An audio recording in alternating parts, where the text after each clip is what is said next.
So today we start lesson 1, how geographers view the world. And the essential question is, how does geography influence the way people live? Geographers think spatially. An understanding of the world is based on a combination of information from many sources. Biology is the study of how living things survive and relate to one another. History is the study of events that occur over time and how those events are connected. Geography is the study of Earth and its peoples, places, and environments.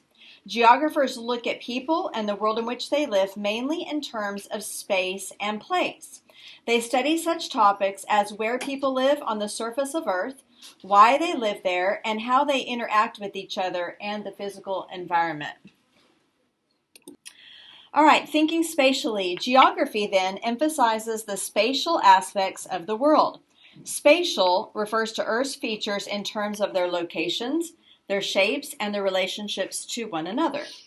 Physical features such as mountains and lakes can be located on a map. These features can be measured in terms of height, width, and depth. Distances and directions to other features can be determined. The human world also has spatial dimensions. Geographers study the size and shape of cities, states, and countries. They consider how close or far apart these human features are to one another. Geographers also think about the relationships between human features and physical features. But thinking spatially is more than just the study of the location or size of things. It means looking at the characteristics of Earth's features. Geographers ask what mountains in different locations are made of. They examine what kinds of fish live in different lakes. They study the layout of cities and think about how easy or difficult it is for people to move around in them. So, for instance, one of the examples that you could have with this, like the different type of fish that live in lakes, the majority of freshwater fish that people have in their aquariums at home come from Lake Malawi in Africa. So there's a display at the Oklahoma City Zoo showing that, but the majority, besides like goldfish, but if you have the majority of them that are really pretty and colorful come from one lake in Africa, and they come all the way here. But they're also talking about like what mountains are made of. So is it volcanic mountain? Because if it's a volcanic mountain, if people are settling near that, then there's the danger of a volcanic eruption. And what do you do with those people that are living there? Which we'll talk about more in the next chapter as well. But they study all these different aspects. All right, let's keep going. The perspective of place. Locations on Earth are made up of different combinations of physical and human characteristics. Physical features such as climate, landforms, and vegetation combine with human features such as population, economic activity, and land use. These combinations create what geographers call places.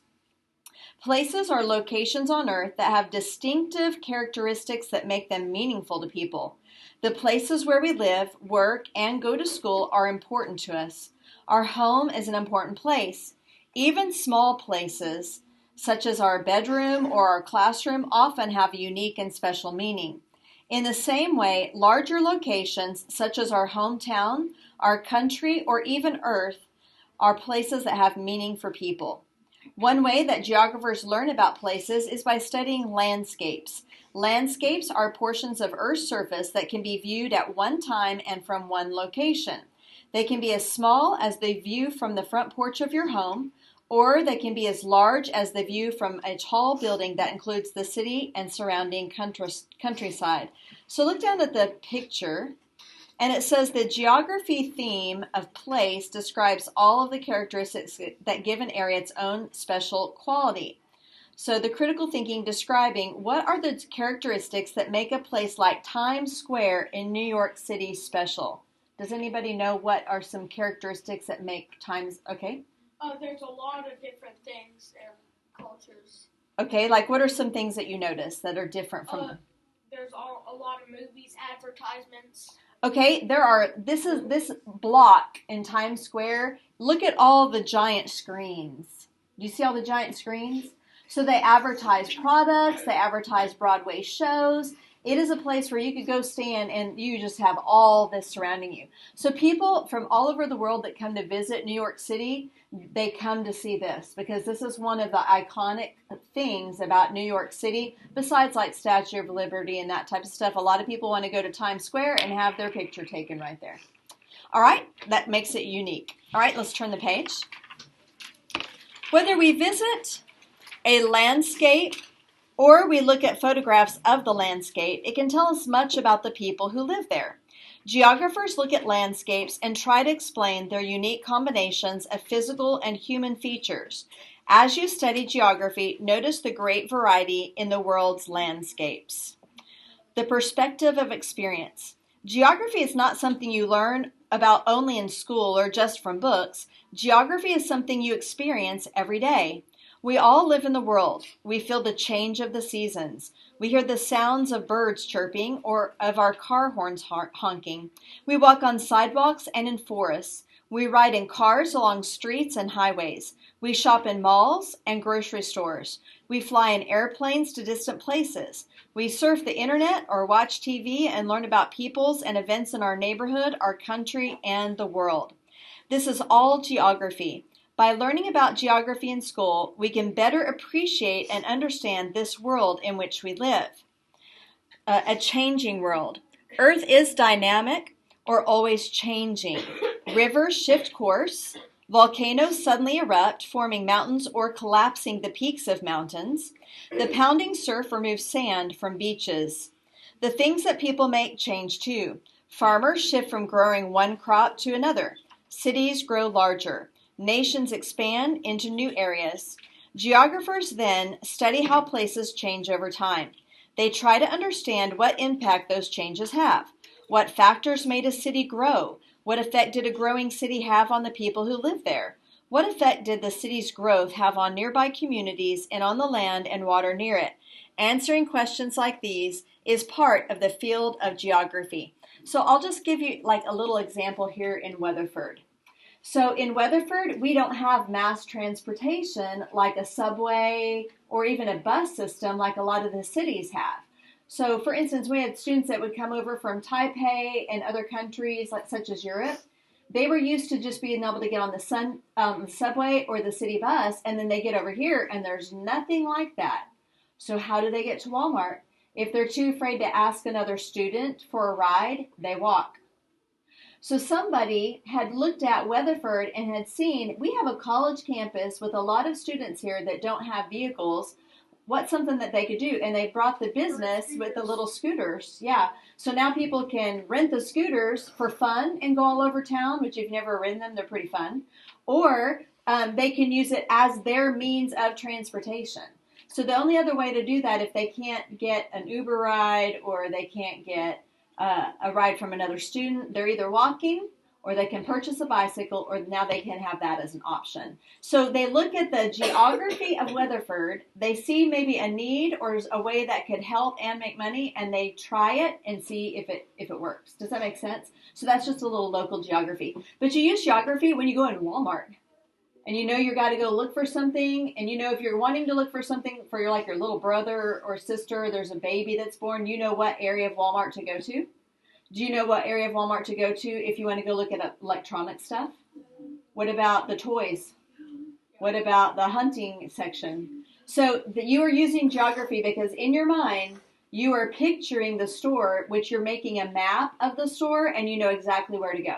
So you may not think of it that way, but that is real life for you that you use every day. Even in your house, when you go in your front door and you go to your bedroom, you're navigating through part of your house to get to a certain area. That's a type of geography. Does that make sense to you guys? All right, let's keep going. The 5 themes of geography. Geographers use 5 themes to organize information about the world. These themes help them view and understand Earth. Location. Location is where something is found on Earth. There are 2 types of location. Relative location describes where a place is compared to another place. This approach often uses the cardinal directions north, south, east, and west. A school might be on the east side of town. Relative location can also tell us about the characteristics of a place.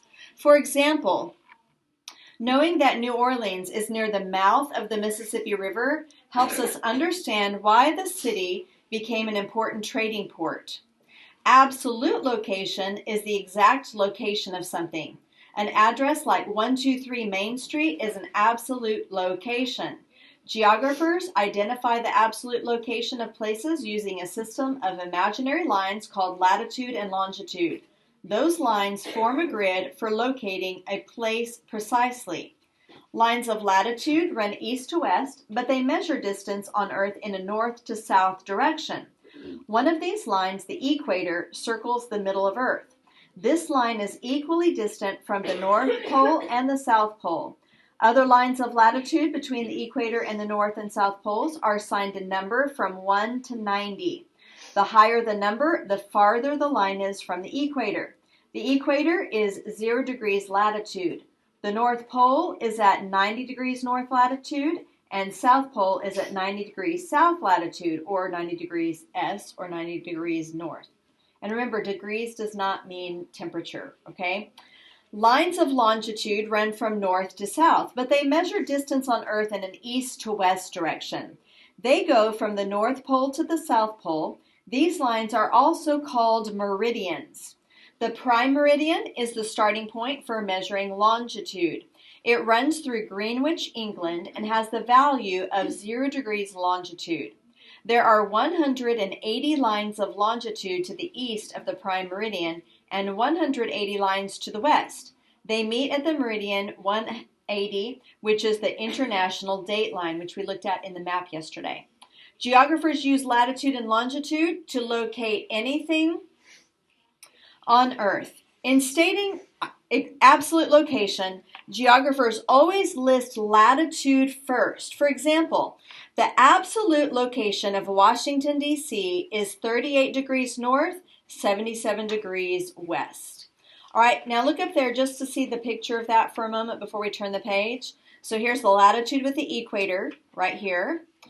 And then we have the longitude. Here's the prime meridian where it starts. And they said this line goes exactly through Greenwich, England. Okay, turn the page. When you use when you put in something like in Google Maps, it uses these coordinates to locate your place for you. All right, so now let's look at place. Another theme of geography is place. The features that help define a place can be physical or human. Why is Denver called the Mile High City? Its location 1 mile above sea level gives it a special character. Why does New Orleans have the nickname the Crescent City? It is built on a crescent-shaped bend along the Mississippi River. That location has had a major impact on the city's growth and how its people live. Region. Although places are unique, 2 or more places can share characteristics.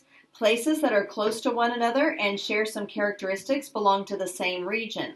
For example, Los Angeles and San Diego are located in Southern California.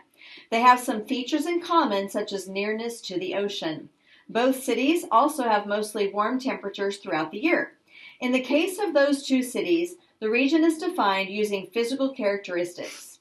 Regions can also be defined by human characteristics. For instance, the countries of North Africa are part of the same region. One reason is that most of the people living in these countries follow the same religion, Islam. Geographers study regions so they can identify the broad patterns of larger areas. They can compare and contrast the features in one region with those in another. They also examine the special features that make place in a region distinct from the others. All right, so take a look at this map up here. And this is of Disney World that's in Florida. So Disney World, located in Orlando, Florida, attracts millions of visitors every year. So human geography, what effect do you think Disney World has on the surrounding communities? Well, they have you can see the roads going through here, so if they were to map it, but you can see there's actually not a road. So you can see it's not a road, but this would be like where you would locate it. And so, I'm sorry, let me see here. I'm looking at it backwards. So these are the lines of latitude and longitude. So if you look right here, this is 28.2516 degrees north. So then if you look at this one, this is, let me go this way, 81.34, and they say, remember, that, I'm drawing a blank. But you see the little sign there where it's not a decimal, but it kind of works like that? And then this is west. So this is the north and west. So if they were looking on GPS, they could find this location exactly. And I understand now they can find it within inches. So the people who do the surveying on the side of the road, their instruments use more satellite, and they can determine the movement of Earth in inches. So they can tell if a city has moved up or down even 2 inches. It's kind of crazy. All right, look at human-environment interaction. This is where we really change the environment. People and the environment interact. That is, they affect each other. The physical characteristics of a place affect how people live. Flat, rich, well-watered soil is good for farming. Mountains full of coal can be mined. The environment can present all kinds of hazards such as floods, droughts, earthquakes, and volcanic eruptions. People affect the environment too. They blast tunnels through mountains to build roadways and drain swamps to make farmland. Although these actions can improve life for some people, they can also harm the environment. Exhaust from cars on the roadways can pollute the air, and turning swamps into farms destroys natural ecosystems and reduces biological diversity. The environment is the natural surroundings of a place. It includes several key features. One is landforms, or the shape and nature of the land. Hills, mountains, and valleys are types of landforms. The environment also includes the presence or absence of a body of water.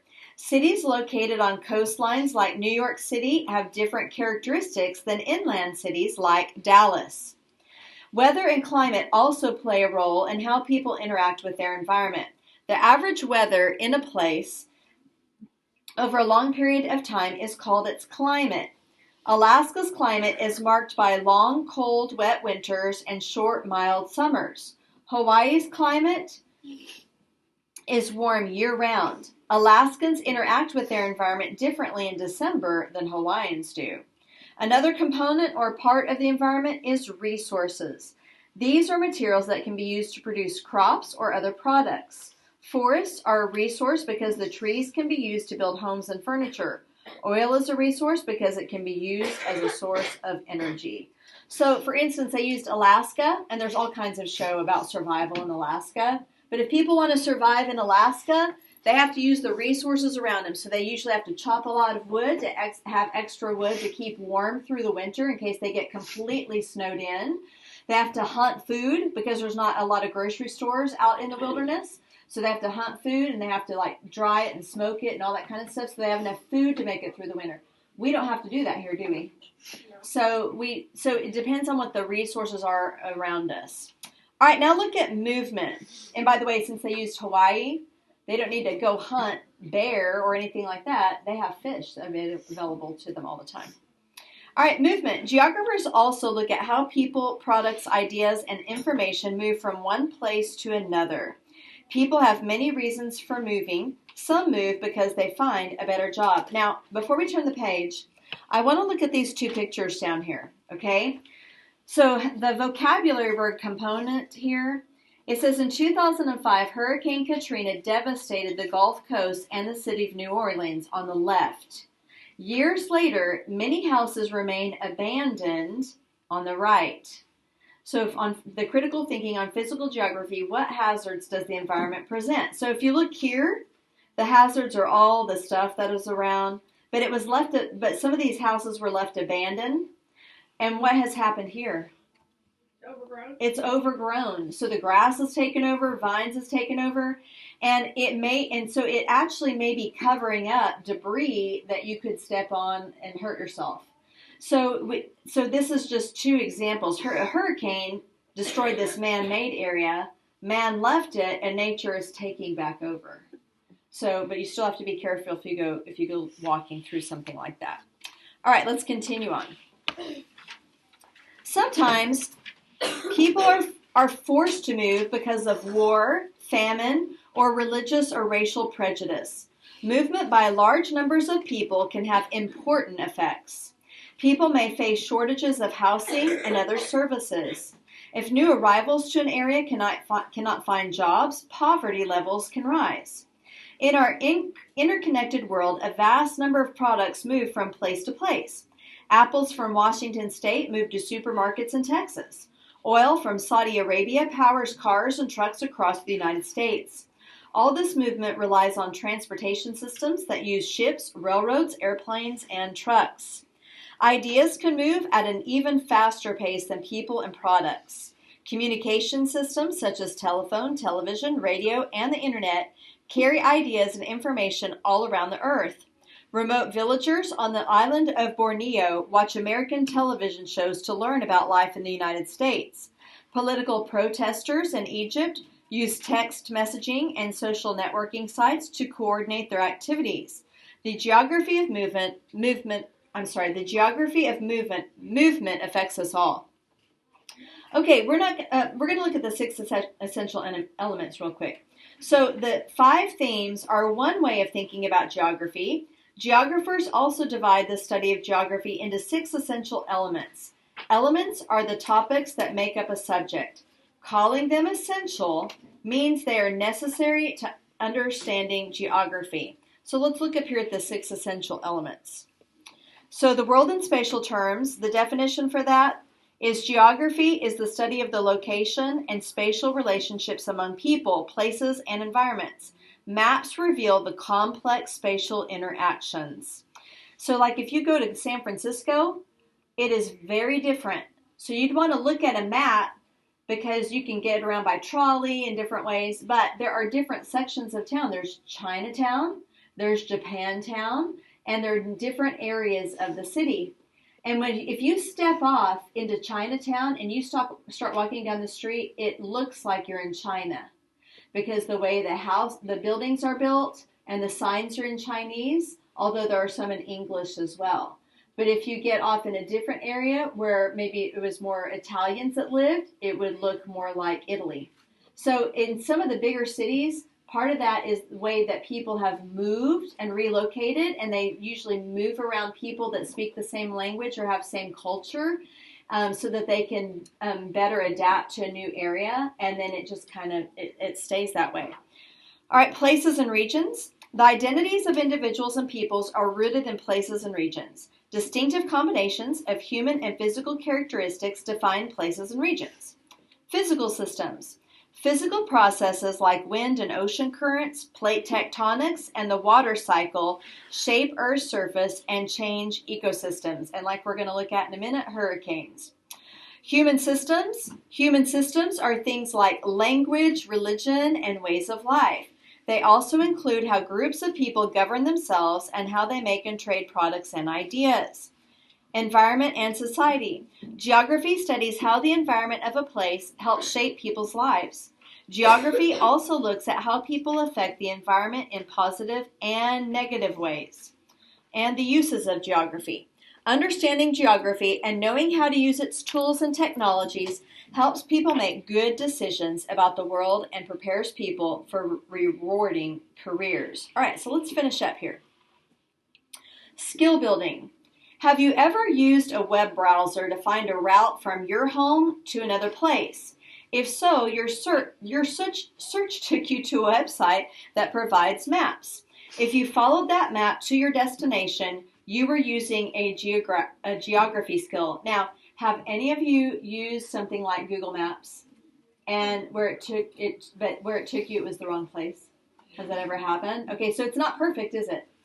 Also, you need to know how to read a map. It's always good to have a map of like Oklahoma, for instance, in your car, which are free. Because too many times there's been people, and I know people personally, that have put in, like they are going to like a volleyball game or something, and they put it in their phone, and they just follow without even looking at the map first, and it takes them to the wrong place. I know a person here in Weatherford who they were coming back from Texas, southern Oklahoma, and they decided to put in Weatherford, but they just put in Weatherford and clicked, and they weren't paying attention, and they picked Weatherford, Texas. So they were going the wrong direction instead of heading home. So you do have to be careful and check that kind of stuff when you use it too. But yeah, it sometimes reads that there's a road somewhere and there's not. So there have been people, this is kind of funny to me, but there have been people, it's not funny. It's really not funny, but it just shows how people don't really pay attention. There have been people in snowstorms that have followed their GPS and it says to turn. And so they turn on this road covered in snow, even though they can't really see it. And they think this doesn't look right, but they keep following it anyway. And they've gotten off on like a ranch road, or they've gotten off on a trail that is like for cattle or something like that. And then they get stuck in the snow. Where if they would have just used common sense, here's the highway, I need to stay to this, this is maybe not be right, then they wouldn't have gotten stuck in the snow in the wrong place. All right, let's look at interpreting visuals. Maps are one tool geographers use to picture the world. They use other visual images as well. These other visuals include graphs, charts, diagrams, and photographs. Graphs are visual displays of numerical information. They can help you compare information. Charts display information in columns and rows. Diagrams are drawings that use pictures to represent something in the world or an abstract idea. A diagram might show the steps in a process or the parts that make up something. Critical thinking. Geographers ask analytical questions. For example, geographers might want to know why earthquakes are more likely in some places than in others. That question looks at what? Causes. They might ask, how does climate affect the ways people live? Such questions examine effects. Geographers might ask how the characteristics of a place have changed over time. That is a question of analysis. Or they could ask why people in different nations use their resources differently. That question calls on them to compare and contrast. Learning how to ask and answer questions like these will help sharpen your mind. In addition to understanding geography better, you will also be able to use these skills in other subjects. All right. Do you guys have any questions about this?